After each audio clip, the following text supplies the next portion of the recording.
இன்னைக்கு நம்ம ஒரு வேற லெவலான மிஸ்ட்ரி டிராமா தாங்க பார்க்க போறோம். இந்த டிராமால நம்ம ஹீரோக்கும் ஒரு ஃபாரஸ்ட்டுக்கும் ஒரு தொடர்பு இருக்கும். நீங்க நினைக்கிற மாதிரி இல்ல. நம்ம ஹீரோவும் அந்த காடும் ஒரு வகையில ஒன்னா இணைஞ்சிருப்பாங்க. இப்ப எடுத்துக்காட்டுக்கு அந்த காட்டுல ஏதாச்சும் ஒரு பகுதியில தீ பிடிச்சிருச்சுன்னு வைங்களேன், நம்ம ஹீரோக்கும் அவனோட கையோ இல்ல காலோ குபு குபு நெறிற மாதிரி ஒரு ஃபீல் ஆகும். இப்படி எதுக்காக இவங்க ஒன்னா இணைஞ்சிருக்காங்க, அதுக்குரிய காரணம் என்ன அப்படின்றத ரொம்பவே சஸ்பென்ஸோட அப்படியே ஊடையில இந்த லவ் காமெடி ஆக்ஷன்றதெல்லாம் கலந்து சொல்லியிருக்கிற இந்த டிராமா தான் நம்ம இன்னைக்கு பார்க்க போறோம். இப்படி காட்டை வச்சு எடுத்தனாலேயே இந்த டிராமாவோட பேரும் ஃபாரஸ்ட். ஒரு எபிசோடுமே ரொம்பவே விறுவிறுப்பா கொண்டு போயிருப்பாங்க. அதனால வீடியோ ஃபுல்லா பாருங்க. அப்படியே நம்ம சேனலை சப்ஸ்கிரைப் பண்ணிட்டு பாருங்க. அப்படியே மறக்காம அந்த பெல் பட்டனையும் போட்டு பொளந்துட்டுருங்க. அப்பதான் எப்போ வீடியோ போட்டாலும் உங்களுக்குமே நோட்டிஃபை ஆகி பாக்குறதுக்கு ரொம்பவே ஈஸியா இருக்கும். நீங்க பாத்துட்டு இருக்கிறது யுவர் மைண்ட் வாய்ஸ் சேனல். நான் உங்க டேவிட். இப்போ வாங்க வீடியோக்கு போவோம். ஃபர்ஸ்ட் எபிசோடோட ஸ்டார்டிங்லே ஒரு காடு பயங்கரமா தீப்பிடிச்சு எரிஞ்சிட்டு இருக்கு. இப்படி ரொம்பவே மங்களகரமா இந்த சீரிஸ் ஆரம்பிக்குது. அந்த காட்டு தீக்குள்ள ஒரு பொண்ணு மாட்டிக்கிட்டு பயங்கரமா கத்திட்டு இருக்கு. அப்ப அந்த பொண்ணை காப்பாத்துறதுக்கு இந்த தீயணைப்பு துறையினர் மாதிரி ஒரு 3 பேர் இந்த ஹெலிகாப்டர்ல போயிட்டு இருக்காங்க. கரெக்டா அந்த இடத்துக்கு போனோடனே அவங்களும் காப்பாத்துறதுக்கு போறாங்க. அப்ப திடீர்னு பக்கத்துல இருக்கிற ஒருத்தர் வந்து நான் போய் காப்பாத்துறேன் அப்படின்னு கீழே போறான். அப்படியே கீழே போயிட்டு அந்த பொண்ணு கயர்லாம் மாட்டி விட்டுட்டு இவனுமே மேல போறான். அப்ப திடீர்னு சுத்தி பார்த்துட்டு ஐயோ நான் என்ன பண்ணி வச்சுட்டேன் இந்த காட்டை அப்படின்னு யோசிக்கிறான். அந்த பொண்ணுமே நீ வான்னு எவ்வளவு கத்தியும் இவன் அப்படியே கீழே மைண்ட் பிளாக் ஆன மாதிரி உட்காந்துறான். அந்த பொண்ணு கத்திட்டே மேல போயிருது. அப்பதான் இந்த டிராமாவோட பேருமே போடுறாங்க ஃபாரஸ்ட்னு. இப்போ அப்படியே நம்ம ஹீரோயினை காட்டுறாங்க.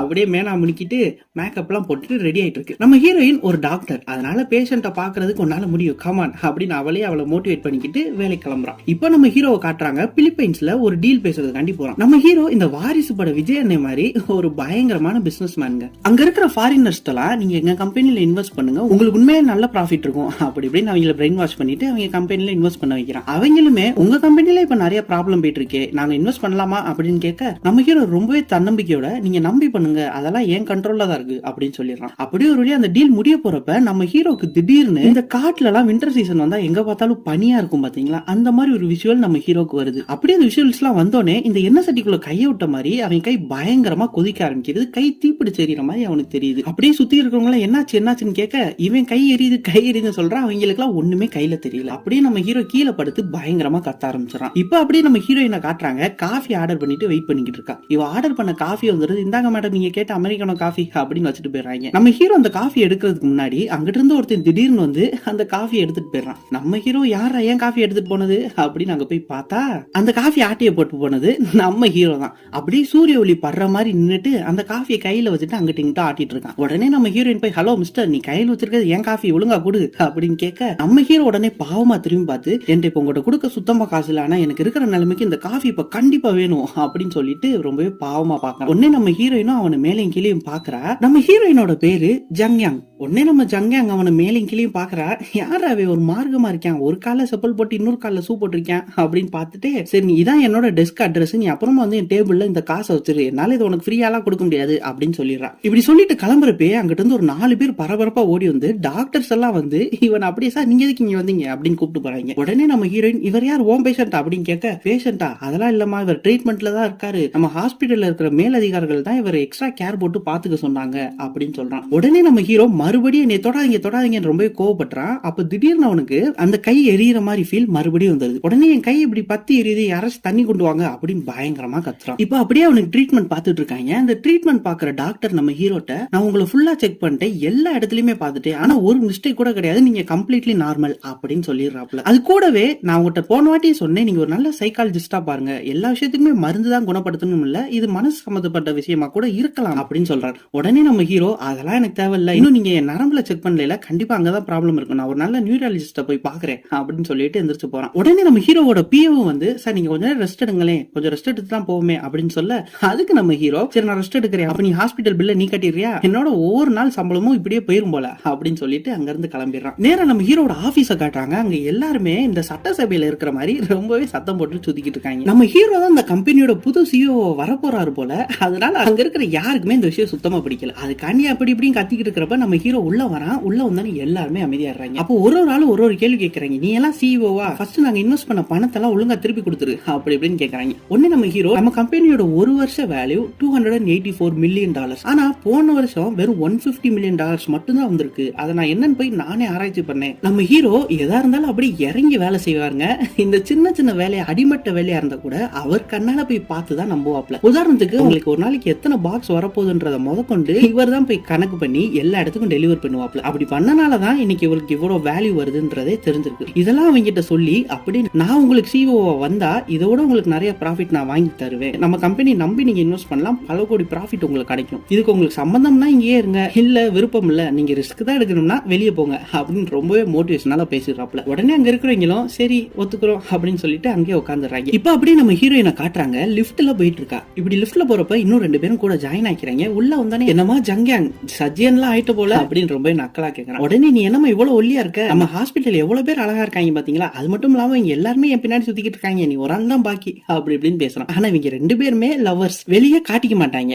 உடனே நம்ம ஹீரோயின் அப்படியே மெசேஜ் பண்றா. என்னடா ஓவரா பேசிக்கிட்டு இருக்க? அடி வேணுமா அப்படி இப்படின்னு. அப்படியே பின்னாடி ஒரு அடியை போட்டு 2 பேரும் லிஃப்ட் விட்டு வெளியே இறங்கி போயிடுறாங்க. ஆனா இதுல ஒரு சின்ன ஸ்பாயிலர் என்னன்னா அந்த பையன் நம்ம ஹீரோயினை ஏமாத்திடுவேன். அதெல்லாம் இனிமே தாங்க பார்க்க போறோம். இப்ப அப்படியே நம்ம ஹீரோவை காட்டுறாங்க. நம்ம ஹீரோவோட பேரு இத சொல்ல மறந்துட்டே பாருங்க. நம்ம ஹீரோவோட பேரு கேங். நம்ம ஹீரோ அப்படியே காலையில ஆபீஸ்க்குள்ள போறாப்ல. பாக்குறவங்க எல்லாம் குட் மார்னிங் வாங்க வாங்கன்னு அப்படியே கால இல்லாத குறையா வரவேற்கிறாங்க. நம்ம ஹீரோ நேரா வந்துட்டு உள்ள போறப்ப அவர் பிஏடி கேட்டுட்டே போறாப்ல. என்னாச்சு யாராச்சும் புது இன்வெஸ்டர் வந்தாங்களா அப்படின்னு. அதுக்கவே இல்ல சார் யாருமே இப்ப வரல. நீங்க அன்னைக்கு ஒரு மாதிரி கொலாப்ஸ் பண்ணீங்க பாத்தீங்களா கீழே விழுந்து. அதுல இருந்து நம்ம கம்பெனில இன்வெஸ்ட் பண்ணவே எல்லாரும் பயப்படுறாங்க. ஆனா எனக்கு என்னமோ இதுல இந்த ஹான்ஜி அங் பையன் சம்மந்தப்பட்டிருப்பான்னு ஒரு டவுட்டா இருக்கு. அவன் தான் உள்ள பூந்து எல்லாத்தையும் குழப்பி விடுறான் அப்படின்னு சொல்றான். உடனே நம்ம ஹீரோ கொஞ்சம் கூட யோசிக்காம வேமா இப்ப ஒரு ஹான்ஜியாங்னு ஒரு கேரக்டர் சொன்னா பாத்தீங்களா அவனை மீட் பண்ண போயிடுறான். அவன் அங்க திமுற காலை பெஞ்ச் மேல போட்டு அப்படியே ஐஸ் காஃபி குடிச்சிட்டு இருக்கான். நம்ம ஹீரோ போனோடனே அப்படியே காலம் கீழே போட்டு ரொம்ப மரியாதையா உட்காந்துறான். நம்ம ஹீரோ வந்துட்டு போய் என்ன பிரச்சனை உனக்கு அப்படின்னு கேட்க அதுக்காவே நான் தான் இந்த கம்பெனிக்கு சிஓ ஆகணும் அப்படி இப்படின்னு உடனே நம்ம ஹீரோ இந்த ஒரு வாட்டி ஒன்னு விடுற இதே தப்ப திருப்பி திருப்பி பண்ணிட்டு இருந்தேன்னா நான் இதே மாதிரி சும்மா இருக்க மாட்டேன். நம்ம கம்பெனில உனக்கு 30% ஷேர் இருக்குன்னா அது காரணமே நான் தான். அதனால அதை மனசுல வச்சுக்கோ அப்படி இப்படின்னு மிரட்டிட்டு நேரா ஜிம்முக்கு போயிட்டு அப்படியே உடம்பெல்லாம் நல்லா எக்ஸசைஸ் பண்ணிட்டு நேரா டாக்டர்கிட்ட போறோம். அந்த டாக்டர் நம்ம ஹீரோட்ட நீங்க இந்த மாதிரி இந்த தெரப்பிக்கு ஒத்துக்கிட்டது எனக்கு ரொம்பவே சந்தோஷம் தான் அப்படின்னு சொல்ல அதுக்கு நம்ம ஹீரோ இங்க பாருங்க டாக்டர் நான் ஒன்னும் பேஷண்ட்லாம் இல்ல. இனிமேல் இந்த மாதிரி தப்பு வராம இருக்க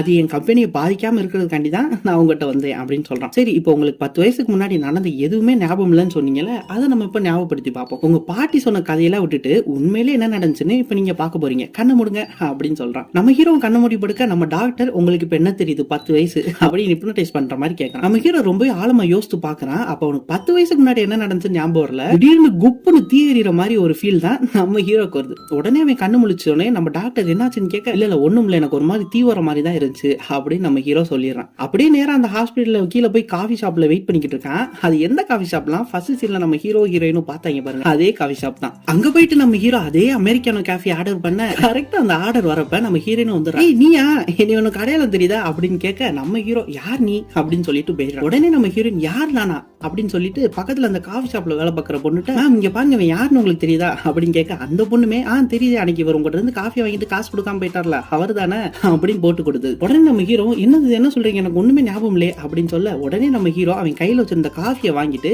நேரா அவன் நின்றா பாத்தீங்களா அந்த சன்லைட் படுற மாதிரி அந்த இடத்துல போய் நின்னுட்டு அவன் பண்ண மாதிரி காஃபி அங்கிட்டு ஆட்டிக்கிட்டு இருக்கா. இதே மாதிரி தான் நீ காஃபியை வாங்கிட்டு போய் இப்படி ஆட்டிக்கிட்டு இருந்த இப்போ உனக்கு ஞாபகம் வருதா அப்படின்னு கேட்கறான். உடனே நம்ம ஹீரோ கேங் வேமா போயிட்டு இங்க பாரு நீ பண்ற பைத்தியக்காரத்தனத்துக்குலாம் எனக்கு நேரம் கிடையாது. என்னோட நேரத்தோட வேல்யூ என்னன்னு தெரியாம நீ பேசிக்கிட்டு இருக்க. ஒழுங்கா காஃபி கொடுத்துட்டு ஓடி போயிரு அப்படின்னு சொல்லிட்டு காஃபி வாங்கிட்டு போறான். அதுக்கு நம்ம ஹீரோயின் வேமா போய் காஃபி பண்ணிக்கிட்டு இது என்னோட காஃபிடா அப்படின்னு 2 பேருக்குள்ள பயங்கரமா சண்டை வந்துருது. அப்படியே நம்ம ஹீரோனோட கையை தெரியாம அந்த காஃபில பட்டு சுட நம்ம ஹீரோ ஐயே காஃபி அழுக்காக்கிட்டியா நீ அப்படின்னு சொல்றான். அதுக்கு நம்ம ஹீரோயின் எது காஃபி அழுக்காயிடுச்சாண்டா இங்க என் கையை சுட்டுருச்சு அதுவும் கண்ணுக்கு தெரியல அப்படின்னு பேசிட்டு ஆஹா இவன் காஃபி அழுக்காயிடுச்சு நீ குடிக்காம விட்டுறியான் அப்படின்னு யோசிக்க ஆரம்பிக்கிறான். அப்படியே வேணும்னே காஃபில கையை வச்சு அந்த காஃபி அவனை குடிக்கவே விடாம பண்ணி அந்த காஃபி கீழே ஊத்திடுறான். உடனே நம்ம ஹீரோ நீ யாரா வேணாரு ஆனா ஒரு காஃபி காண்டி போய் இவ்வளவு கேவலமா நடந்துக்கிறாத அப்படின்னு சொல்லிட்டு அங்க இருந்து போயிடறான். நம்ம ஹீரோயின் ஜங்கியாங்கும் என்னது நான் கேவலமா நடந்துக்கிறேனா அப்படின்னு பேசிட்டே இருக்காங்க. இப்போ ஒரு ஆம்புலன்ஸ் ரொம்பவே வேகமா அந்த ஹாஸ்பிட்டலுக்கு வருது. அதுக்குள்ள ஒரு அப்பாவும் பையனும் ரொம்பவே சீரியஸான ஒரு கண்டிஷன்ல படுத்திருக்காங்க. இதை நம்ம ஹீரோயின் பார்த்தோன்னே வேகமா அட்மிட் பண்ணுங்கன்னு சொல்லிட்டு நம்ம இப்ப 2 ஆபரேஷன் பண்ண போறோம் அப்படின்னு போன்ல இன்ஃபார்ம் பண்ணிட்டு ஆபரேஷன் தியேட்டருக்கு போறாங்க. ரொம்பவே கேர்ஃபுல்லா அவ்வளவு இன்ட்ரெஸ்டா அந்த ஆபரேஷன் பண்றதை பார்த்துட்டு அந்த கூட இருந்த ஒரு எக்ஸ்பீரியன்ஸான டாக்டரும் கூட ரொம்பவே சந்தோஷப்பட்டு பாக்குறாங்க. அப்ப அங்க வெளியில இருந்து ஒருத்தர் உள்ள வந்து சார் போலீஸ் நம்மகிட்ட இருந்து நோட்ஸ் கேக்குறாங்க அப்படின்னு கேட்க அதுக்கு அந்த டாக்டர் ஏன் என்னாச்சு எதுவும் பிரச்சனையா அப்படின்னு கேக்குறாப்ல. உடனே அவன் இல்ல ஒண்ணும் இல்ல சார், அங்க இருக்க சிசிடிவி காட்சி எல்லாம் செக் பண்ணி பார்த்ததுக்கு அப்புறம் தான் தெரியுது அந்த அப்பா தான் அவனையும் அவன் பையனையும் கொல்ல ட்ரை பண்ணிருக்கான், அதனால போலீஸ் இப்ப நம்மகிட்ட நோட்ஸ் கேக்குறாங்க அப்படின்னு சொல்லி. இதை கேட்டோடனே நம்ம ஹீரோயின் இவ்வளவு நேரம் நல்லா ஆபரேஷன் பண்ணிட்டு இருந்தவ இப்ப திடீர்னு தடுமாறா. அங்க இருக்கிற உள்ளக்கு ஏதோ ஒரு கேபிள கட் பண்ணி விட்டு அதுல இருந்து ரத்தம் பீச்சுக்கிட்டு அடிக்குது. உடனே அந்த டாக்டரும் என்னாச்சு ஒழுங்கா ஆபரேஷன் பண்ண மாட்டியா, பார்த்து கேர்ஃபுல்லா பண்ணுமா அப்படின்னு கத்திடுறான். நம்ம ஹீரோயின் அப்படியே ஆபரேஷன் எல்லாம் முடிச்சுட்டு வெளியில வந்து அங்க ஒருத்தர் ஒழுங்கா ஆபரேஷன் பண்ண மாட்டியா, ஒரு எக்ஸ்பீரியன்ஸான டாக்டர் மாதிரி நடந்துக்க மாட்டியே அப்படின்னு நம்ம ஹீரோயின் ரொம்பவே ஹார்ஷா பேசுறான். அப்படியே வேலையெல்லாம் முடிச்சுட்டு ஹாஸ்பிட்டல் விட்டு வெளியே போறப்ப அவளுக்கு ஒரு சின்ன ஞாபகம் வருது. என்னன்னா அது அவ பாஸ்ட பத்தி என்னன்னு தெரியல, ஒரு சின்ன பொண்ணு ஒரு ஆத்திலேயே குளத்திலேயே மாட்டிக்கிறது. அதை காப்பாத்த போனவங்க சார் இந்த குழந்தைன்னு உயிரோட தான் இருக்கு அப்படின்னு சொல்லிட்டு அதை காப்பாத்திட்டு வராங்க. இப்ப நம்ம ஹீரோயின் அப்படியே நேரா வீட்டுக்கு போறா. ஒரே இருட்டா இருக்கு. அப்ப உள்ள கிடந்த திடீர்னு பேன் வர நம்ம ஹீரோ யார் அது அப்படின்னு சப்புன்னு அடிச்சு போறான். யாருன்னு பார்த்தா அவளோட லவ்வர். நான் உனக்கு தான் ரொம்ப ஸ்பெஷலா சமைச்சு வச்சிருக்கேன், நீ ஹாஸ்பிட்டல் 2 ஆபரேஷன் பண்ணியாமே அப்படி அப்படின்னு சொல்ல. அப்படியே அவங்க 2 பேரும் பேசிட்டே இருக்கிறப்ப நம்ம ஹீரோயினுக்கு ஆனந்த கண்ணீரே வந்துருது. நீ எப்பவுமே நீ டவுனா ஃபீல் பண்ண விட்டதுல அப்படின்னு ஹக் பண்ணிக்கிறாங்க. உடனே அவன் ஐ லவ் யூ சொல்லு ஐ லவ் யூ சொல்லு அப்படின்னு சொல்ல, ஏன்டா அப்படி கிரிஞ்சு பண்ணிக்கிட்டு இருக்கப்போ வேலைக்கு லேட் ஆகுதுல கிளம்பு அப்படின்னு சொல்லி அவனை அனுப்பிடுறான். அப்படியே நம்ம ஹீரோயின் நைட் எல்லாம் வேலை பார்த்துக்கிட்டு இருக்கா. அப்பா அவங்க அப்பாட்ட இருந்து ஒரு மெசேஜ் வருது. என்னமா வீட்டுக்கே வர மாட்டேறியா, ஆபீஸ்லயே இருக்க, இப்பெல்லாம் பண்ணிக்கிட்டு இருந்தேன்னா அப்புறம் நாங்க நேரம் வந்துருவேன் அப்படின்னு சொல்லிட்டு மெசேஜ் பண்றான். நம்ம ஹீரோயின் அதெல்லாம் பார்த்துட்டு அப்படியே சிரிக்கிறான். இப்ப நம்ம ஹீரோவை காட்டுறாங்க. அதே டாக்டர்கிட்ட தெரப்பி எடுத்துட்டு இருக்கான். அந்த டாக்டர் நம்ம ஹீரோட்ட சார் எனக்கு என்னமோ இது உங்களோட பாஸ்ட்ல நீங்க மறக்கணும்னு நினைச்ச ஒரு விஷயத்தினாலதான் இப்படி உங்களுக்கு இந்த மாதிரி விஷயம் எல்லாம் நடக்குது, அதை நினைச்சு நீங்க பயப்படுறீங்க அப்படின்னு சொல்றான். உடனே நம்ம ஹீரோ என்னது நான் பயப்படுறேன், என்னால ஹேண்டில் பண்ண முடியாத விஷயம் எது இருக்கா அப்படின்னு சொல்லிட்டு அங்க இருந்து எந்திரிச்சு போயிடறான். உடனே உள்ள இருந்து வேம ஒருத்தி வெளியே ஓடி வந்து சார் உங்களோட அடுத்த அப்பாயின்மெண்ட் எப்பன்னு டாக்டர் கேட்கிறாரு அப்படின்னு சொல்ல, நம்ம ஹீரோ அடுத்த அப்பாயின்மெண்டா, இனிமேல் அப்பாயின்மெண்ட் எல்லாம் கிடையாது நான் கிளம்புறேன் அப்படின்னு சொல்லிட்டு போறான். போற வழியில ஒரு காஃபியை பாக்குறான். அதை பார்த்தோன்னே நம்ம ஹீரோ யோசிக்கிறான், நான் இங்க அட்மிட் ஆயிருந்தப்ப என்ன அன்கான்சியஸ் இல்லாம ஏதாச்சும் பண்ணேனா அப்படின்னு. அப்பதான் நமக்கே தெரியுது நம்ம ஹீரோயின் அந்த காஃபியை வாங்கிட்டு போய் நின்றாரு பாத்தீங்களா, அதெல்லாம் அவரே அறியாம பண்ணிருக்கிறாரு. இப்படி ஒரு யோசிச்சுட்டு நிக்கிறதோட ரொம்பவே சூப்பரா இந்த எபிசோட் முடியுது. இப்போ நம்ம பார்த்தது ஃபர்ஸ்ட் எபிசோடுன்றனால சும்மா ஒரு இன்ட்ரோ மாதிரி தாங்க கொடுத்துருப்பாங்க. இனிமேல் தான் நம்ம மெயின் பிக்சருக்குள்ளே போறோம். நம்ம ஹீரோயின் அவளை ஏமாத்துறதுன்றத கண்டுபிடிக்கிறது, நம்ம ஹீரோ அவரே அந்த காட்டுக்குள்ள இறங்கி எனக்கு இந்த காட்டுக்கு என்ன கனெக்ஷன்றதை தேடி கண்டுபிடிக்கிறது, அப்படியே அதே காட்டுக்குள்ள நம்ம ஹீரோயினும் மாட்டிக்கிட்டு அவங்க லவ் பண்றது, இப்படி ரொம்பவே சூப்பரான விஷயம்லாம் தான் இனி நம்ம வரப்போற எபிசோட்ல பார்க்க போறோம். ஸோ இந்த டிராமாவை கண்டினியூ பண்ணலாமா வேணாமான்றதை மறக்காம கமெண்ட்ல சொல்லுங்க. அதை வச்சுதான் எனக்குமே இந்த டிராமாவை கண்டினியூ பண்ணலாமா வேணாமன்றதுல ஒரு ஐடியா கிடைக்கும். அப்படியே எனக்கு ஒரு மோட்டிவேஷனாகவும் இருக்கும். அப்படியே எல்லா எபிசோடும் பாக்குறதுக்கு மறக்காம அந்த பெல் பட்டன் அமைக்க விட்டுருங்க. ஏன்னா இப்படி நிறைய ரொம்பவே அண்டர்ரேட்டடான சீரிஸ் டிராமாஸ்னு நம்ம சேனல்ல போட்டிருக்கோம். அதுல ஃபர்ஸ்ட் எபிசோட்ல இருக்கிற பாதி பயபுலிகளை அடுத்தடுத்து வர எபிசோட்ஸ்ல காணும். என்னன்னு பார்த்தா அந்த பெல் பட்டன் நமக்கு சொல்லுவாங்க பாத்தீங்களா, அதை நானே சொல்ல மறந்துட்டேன். அப்படியே முடிஞ்சா நம்ம வாய்ஸ் ஓவர் எப்படி இருக்குன்றதையும் ஒரு கமெண்ட் பண்ணி விடுங்க. ஓகே गाइस, அடுத்த வீடியோல பாப்போம். இல்ல அடுத்த எபிசோட்லயே பாப்போம். அது வரைக்கும் டேக் கேர் ஆல், டாடா.